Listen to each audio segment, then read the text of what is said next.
You're in the frat, having a great time, but the chapter has tasked you with creating a logo to represent the entire chapter. What do?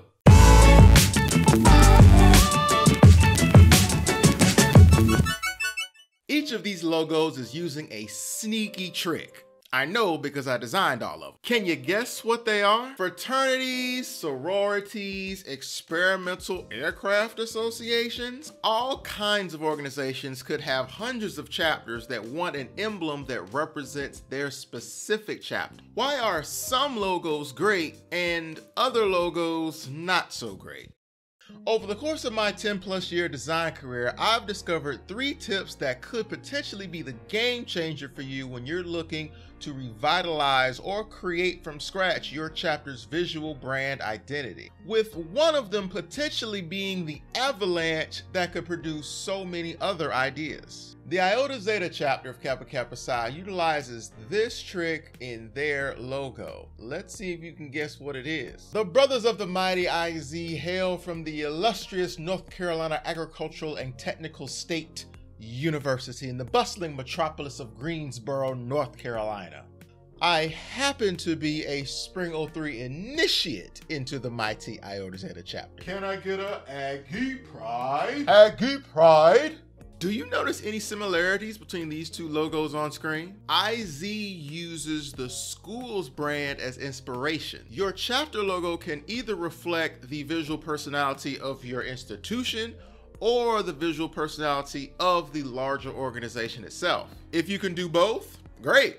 Speaking of personality, that brings us to trick number 2. Delta Iota is one of the most historic chapters in Kappa Kappa Psi. When I was approached to create a logo for Delta Iota, I had to make sure that it spoke to the history and the brand of the specific chapter itself. The 1960 represents their charter date, May 26, 1960.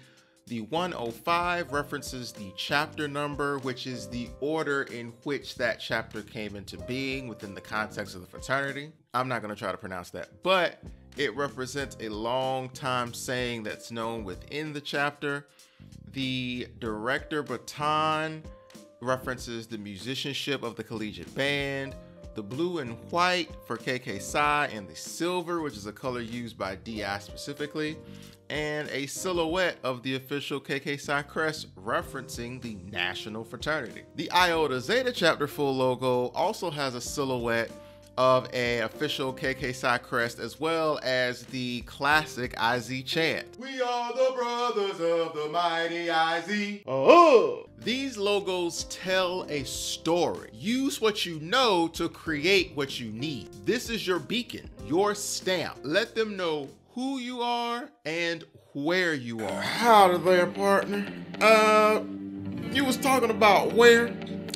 And I was just wondering, see, in Spicy Southwest, there's a group that loves to serve the people that be serving the band, you know? Particularly in the district where it all began.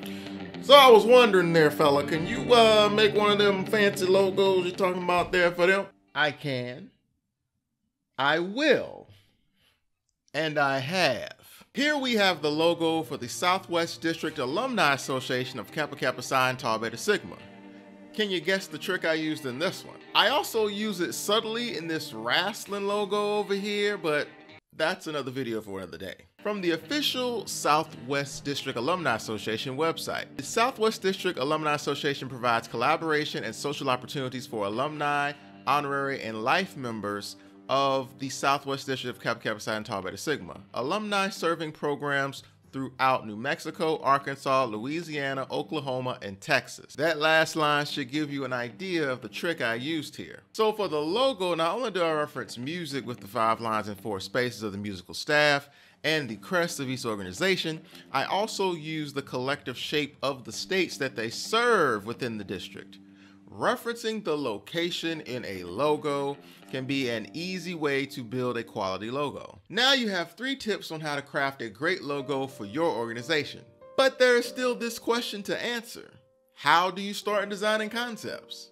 Well, make sure you watch this logo to find out what's the best way to start your journey to crafting a great logo.